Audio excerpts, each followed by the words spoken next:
Can a house remember? Elena de Silva wondered, tracing the tarnished crest on an old silver candlestick, the last of a matching pair.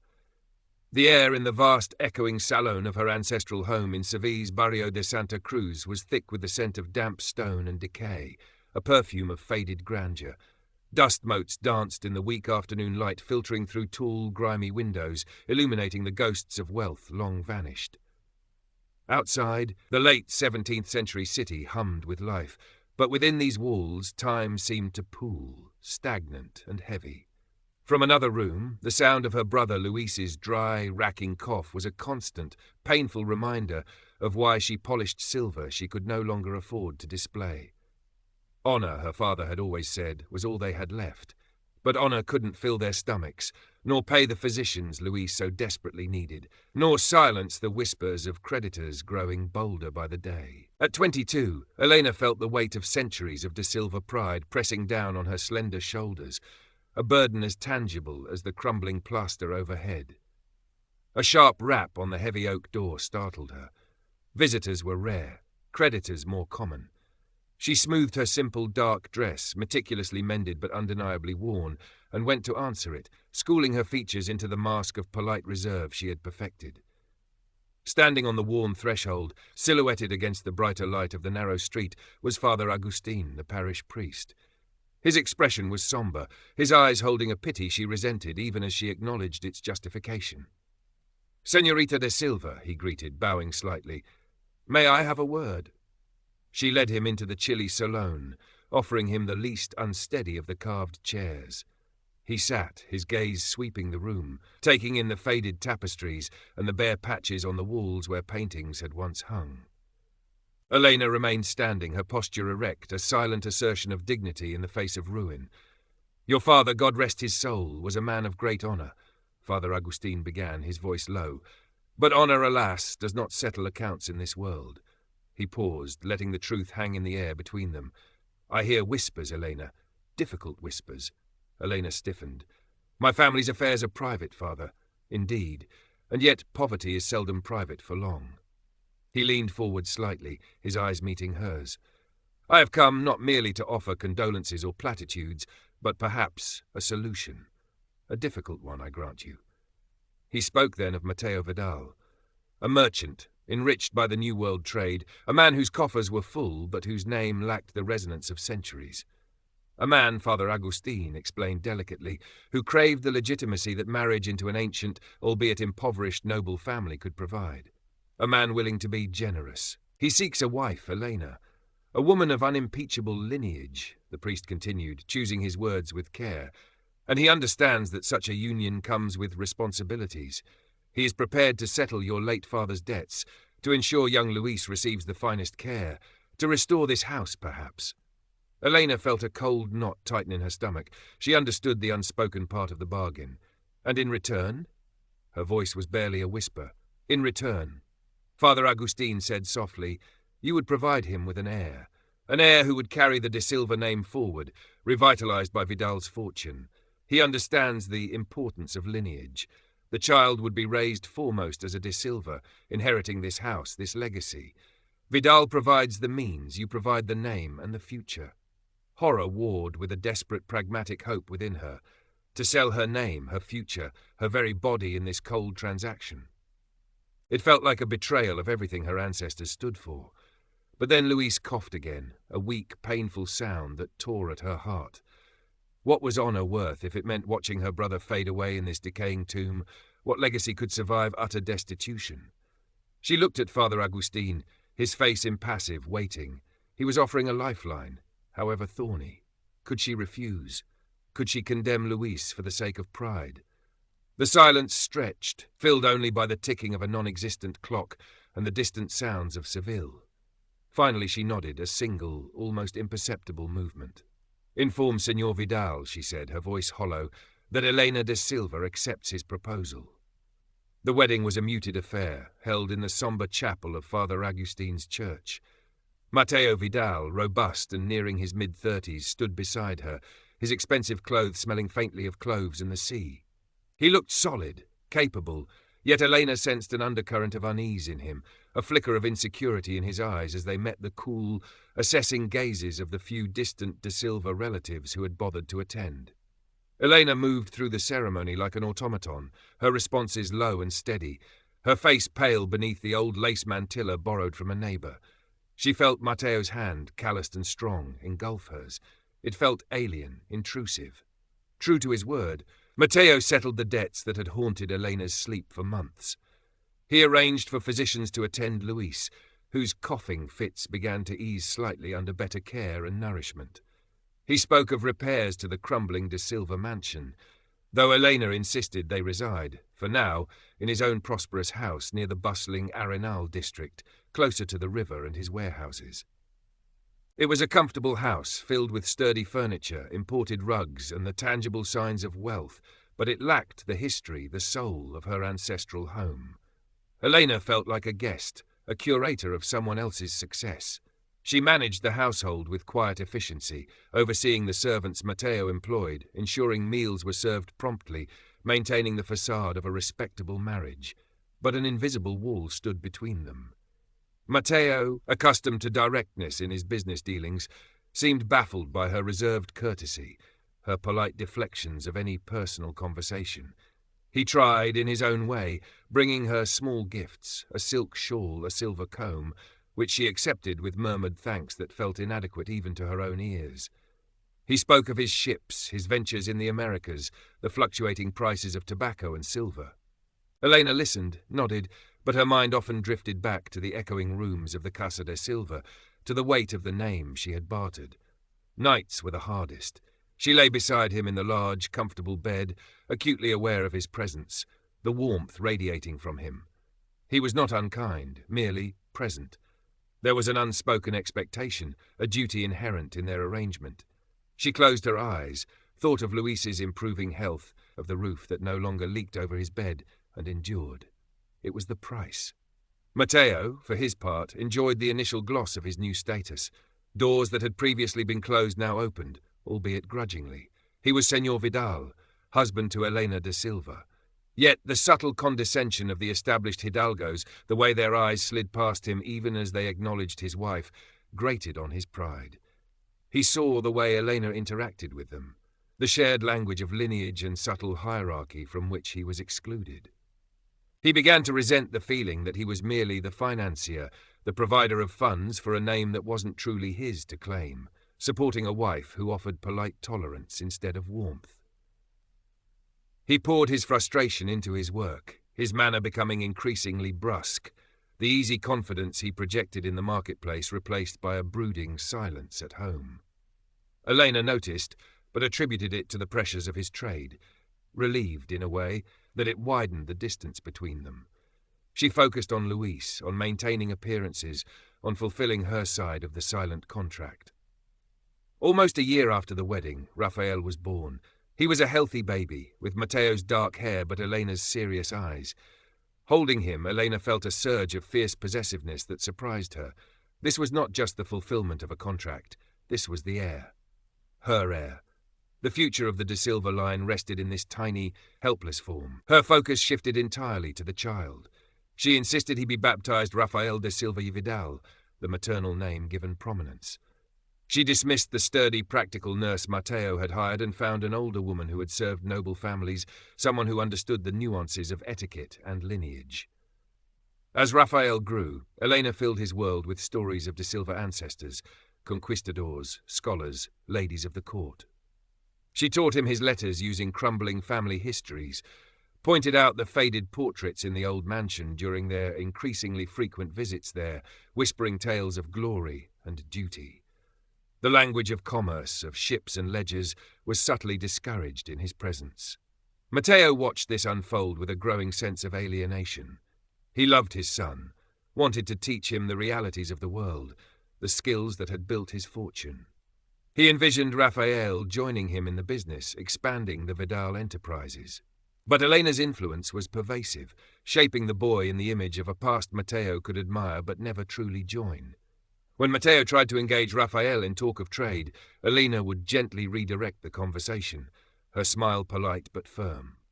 Raphael, sensing the undercurrents, became a quiet, observant child, caught between the conflicting worlds of his parents. Matteo's resentment, once simmering, began to harden into a bitter awareness of his role. The provider, the outsider in his own family's intimate circle. He provided the gold, Elena provided the name, and the son belonged more to the name than the gold. It was at a formal reception hosted by a city official, a rare occasion where Matteo's wealth demanded inclusion, that Elena first truly registered Rodrigo Alvarez. She had heard Matteo mention the name before, a rival merchant, sharp and successful. Alvarez, a man perhaps in his late 40s, impeccably dressed but with eyes as cold and watchful as a lizard's, approached them. He offered Elena a deep, almost mocking bow. "Senora de Silva Vidal," he murmured, his voice smooth as oiled silk. "An honor. Your presence graces our humble mercantile gathering." His eyes flickered towards Matteo, a glint of something sharp, envy, perhaps, or malice, before settling back on Elena. "Senor Vidal is indeed fortunate. Such lineage cannot be bought, only acquired through propitious alliance." The insinuation was subtle, yet unmistakable. Elena felt a chill despite the warmth of the crowded room. Matteo's face tightened, his hand clenching at his side. Alvarez smiled faintly, bowed again, and moved on, leaving a residue of unease behind him. Elena saw him later, speaking animatedly with other merchants, his gaze occasionally drifting towards Matteo with an unnerving intensity. She dismissed it as the natural rivalry of trade, yet a seed of apprehension was planted. Men like Alvarez thrived on weakness, and Elena sensed with a growing disquiet that the foundation of her carefully constructed world, Matteo's fortune, might not be as unshakable as she had assumed. The transaction that had saved her family might also have made them a target. Years slipped by. Raphael grew from a quiet child into a thoughtful boy of 10, then 12. He spent hours exploring the vast, half-empty rooms of the Casa de Silva, now undergoing slow, careful restoration funded by Matteo. He listened dutifully to Elena's lessons on history and heraldry, but his eyes often strayed towards the harbour, visible from the upper windows, where the masts of ships pierced the Seville skyline. He asked Matteo questions about the cargoes, the distant lands, the risks and rewards of trade. Questions that Elena gently deflected, but Matteo answered with gruff pride, sensing a flicker of connection with his son. Luis, his health much improved though still delicate, had taken up scholarly pursuits, cataloguing the remnants of the family library, a quiet presence in the background of their lives. The tension between Elena and Matteo remained, a constant, low hum beneath the surface of their daily existence. Matteo's resentment had settled into a kind of weary acceptance, punctuated by occasional bursts of frustration. Elena maintained her facade of noble composure, focusing on Raphael's upbringing and the gradual reclaiming of her family's social standing, enabled by Matteo's wealth. Yet she was increasingly aware of the fragility of their arrangement. Rodrigo Alvarez's name surfaced more frequently in Matteo's conversations, usually muttered with frustration. Rumours, subtle and damaging, began circulating in the mercantile community, whispers about the quality of Vidal's goods, hints of overextended credit, suggestions of reckless ventures. A shipment from the Indies arrived late and damaged, costing Matteo dearly. A lucrative contract he had expected to secure went inexplicably to Alvarez instead. Matteo grew increasingly stressed, his temper shorter, the lines on his face deepening.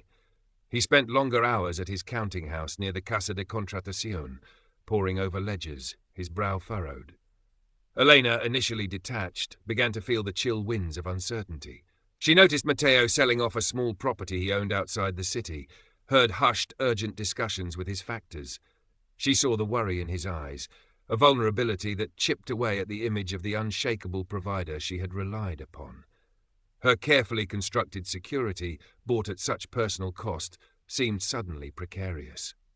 The De Silva name, polished and presented anew, meant little without the Vidal fortune underpinning it. One evening, driven by a growing anxiety she couldn't ignore, Elena went to Matteo's study. He sat hunched over his desk, candlelight casting deep shadows on his face. Ledgers lay open, figures scrawled in tight, angry script. He looked up, surprised to see her. "Elena? Is something wrong? Is it Luis?" "No, Luis is well," she said, stepping further into the room, the scent of ink and worry heavy in the air. "It is you, Matteo. These difficulties with Alvarez." Matteo sighed, running a hand through his hair. It is business, Elena, not something for you to concern yourself with. Your business is my concern, she countered, surprising herself with the firmness in her voice. It is Raphael's concern. It is the foundation upon which, she hesitated, upon which everything rests. He looked at her then, truly looked at her, seeing past the noble facade to the flicker of fear in her eyes. A strange mix of bitterness and weary understanding crossed his face. Alvarez, he said flatly, he seeks to ruin me. He resents that I dared to rise, that I acquired what he believes should not be for sale. He didn't need to elaborate. A shared understanding, cold and unwelcome, passed between them. Elena realized she could no longer afford the luxury of detachment. The bargain she had made years ago was being called into account, not by Matteo, but by the envious eyes of the outside world. She might have to engage with Matteo's world, the world of commerce she had held at arm's length, if any of them were to survive. Raphael, passing the study door on his way to bed, paused, overhearing the low, urgent tones of his parents' voices, sensing a gravity that went beyond everyday concerns. He saw the worry on his mother's face, a crack in her usual composure, and felt a knot of unease tighten within him. The storm broke with terrifying speed. Alvarez, patient and methodical, had laid his trap well. Leveraging Matteo's recent losses and the carefully sown rumors, he orchestrated a formal accusation. Not simple debt, but something far more dangerous in the climate of late 17th century Spain. Heresy and fraud, tied to Matteo's dealings with foreign merchants, some of whom were Protestants or conversos. Alvarez, cloaked in piety, presented his evidence to an ambitious official at the Casa de Contratación, a man known to be susceptible to influence and eager to make a name for himself by bringing down a prominent merchant. The charge carried the threat of investigation by the Holy Office, confiscation of assets, imprisonment. Simultaneously, Alvarez ensured whispers of the unusual arrangement of Matteo's marriage reached sympathetic ears, how the proud De Silva name had been effectively purchased, how the heir was perhaps more De Silva than Vidal in essence, if not in blood. It was a two-pronged attack, financial ruin and social disgrace. News of the formal accusation struck the household like a physical blow. Matteo was summoned for questioning. He returned pale and shaken, the bravado stripped away, leaving raw fear. He faced Elena across the heavy dining table, the space between them charged with unspoken accusations and years of resentment. He has done it, Matteo said, his voice rough. Alvarez, he means to destroy me utterly. And you with me, Signora, your precious name dragged through the mud alongside my tainted fortune. The bitterness was sharp, corrosive. Elena felt ice spread through her veins. This was it. The collapse she had vaguely feared was upon them. Her first instinct was self-preservation, the ingrained reflex of her class: withdraw, protect the name, distance herself from the taint of commerce and scandal. Let Matteo, the merchant, deal with his mercantile problems. That had been the implicit understanding, hadn't it? But looking at Matteo's ravaged face, seeing not the confident provider but a cornered, desperate man, something shifted within her. Was this the moment she retreated behind the crumbling walls of De Silva pride, leaving the man whose wealth had saved her brother and restored her house to face the wolves alone? Was that honour? Or was it cowardice dressed in noble silks? What can be done? She asked, her voice low but steady. Matteo laughed, a harsh, broken sound. Done? Nothing. Alvarez has allies. The official is ambitious. They will twist every transaction, every letter. My word against theirs, a merchant's word against whispers of heresy. He slammed his fist on the table. I am ruined. At that moment, Raphael appeared in the doorway. He was 13 now, tall for his age, his mother's eyes wide with alarm in his pale face. He held a small, leather-bound book, an old De Silva account ledger Elena had given him for practicing his letters. Father? Mother? What is happening? Before either could answer, his gaze fell on a loose sheaf of papers tucked inside the ledger, papers he hadn't put there. He pulled them out. It was a letter, written years ago, in Father Agustine's precise hand, addressed to Matteo shortly after the wedding.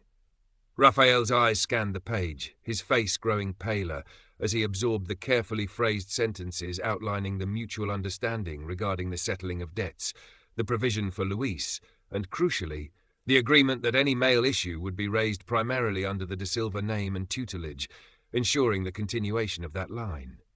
The secret foundation of his entire existence lay bare in his hands. He looked from the letter to his parents, his expression a confusion of shock and dawning, painful understanding. What is this? The raw truth hung in the air, exposed and undeniable. Elena met Mateo's stunned gaze. There were no more secrets between them now, no more facades. Alvarez had not only threatened their fortune, but stripped bare the fragile compromise that held their lives together. Elena took a deep breath. The choice was no longer about pride versus pragmatism. It was about survival, and perhaps something more. "Mateo," she said, her voice clear, cutting through the tension. "Alvarez understands money. He understands influence, but he does not understand us, not anymore." She looked at Raphael, her heart aching for the burden of knowledge so suddenly thrust upon him. "We fight him. Together." Mateo stared at her, momentarily speechless. The word "together" hung in the air, alien yet strangely resonant. He saw not the aloof Senora de Silva, guardian of a faded name, but a woman facing ruin with a glint of steel in her eyes. Raphael, clutching the damning letter, watched them both, his young face etched with turmoil but also a dawning resolve. Elena turned her mind, trained in the intricate genealogies and social webs of Andalusian nobility, to the problem. Alvarez operated through influence and insinuation. Direct confrontation was futile. They needed leverage, something Alvarez hadn't anticipated. "The official," Elena said suddenly. "The one Alvarez approached. What is his name?" "Benavides," Mateo supplied numbly. "Ambitious, as I said, eager to please those higher up." "And who is higher up?" Elena pressed. "Who does Benavides wish to impress? Whose patronage does he seek?" Mateo frowned, thinking. "He speaks often of the Duke of Medina Sidonia's favour." Elena nodded slowly. The Duke was one of the grandees of Spain, immensely powerful, with vast estates near Seville, and crucially, his family had ancient ties, albeit distant ones, to the de Silvas through a marriage several generations back. It was a connection Elena, in her pride, had never considered leveraging for Mateo's benefit. Until now.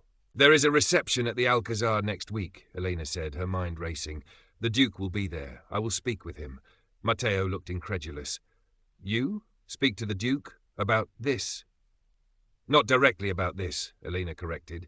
"I will speak to him as Elena de Silva. I will remind him subtly of our family's ancient connection. I will express concern obliquely about ambitious officials perhaps overreaching, bringing undue scrutiny upon established commerce that benefits the entire region, commerce the Duke himself profits from through his estate's trade." She paused. "Benavides seeks the Duke's favour. He will not risk offending him, not if the Duke expresses even mild displeasure or suggests caution." It was a gamble, relying on faded connections and the intricate dance of influence. But it was a language Alvarez, the merchant, might not fully grasp, and one Benavides could not afford to ignore. While Elena prepared her subtle diplomatic offensive, Mateo, galvanized by her unexpected alliance, focused on dismantling the fraud accusations. He worked tirelessly, gathering documents, seeking testimony from loyal captains and factors. Raphael, understanding now the precariousness of their situation and the complex nature of his heritage, stayed close to his father, organizing papers, running messages, his quiet observations surprisingly astute. He pointed out inconsistencies in the timelines Alvarez's accusations relied upon, details Mateo, in his panic, had overlooked. He even recalled overhearing Alvarez boasting discreetly about arranging a delay for one of Mateo's ships, information that, if verifiable, could undermine the entire case. The night of the Alcazar reception arrived.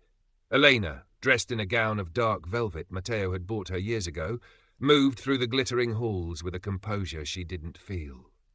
She secured a brief audience with the Duke, a stern, imposing man.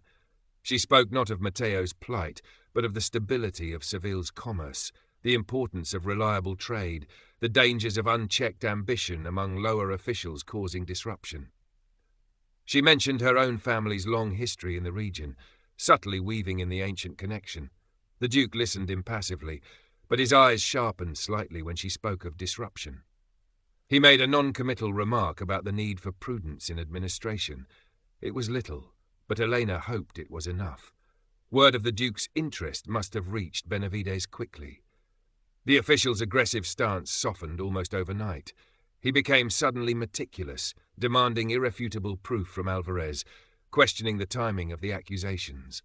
Mateo presenting his own carefully compiled evidence, including testimony Rafael helped secure that cast doubt on Alvarez's claims about the delayed ship, found the official suddenly receptive. The accusations of heresy, flimsy to begin with, dissolved under scrutiny. The fraud charges crumbled without Benavidez's enthusiastic backing. Alvarez, his plot unravelling, found himself isolated. His collaborators distanced themselves. His own questionable dealings, brought to light by Mateo's counter-investigation, began attracting unwelcome attention. Within weeks, the investigation into Mateo was quietly dropped. Alvarez, facing his own creditors and the loss of credibility, saw his influence wane and his fortune shrink. His social climbing ambitions were dashed, leaving him a bitter, marginalized figure in the city's mercantile landscape. In the aftermath, a fragile quiet settled over the household. Mateo's business, though shaken, was intact. The immediate threat had passed, but the crisis had irrevocably altered the landscape of their lives. The secrets were out, exposed within the family circle.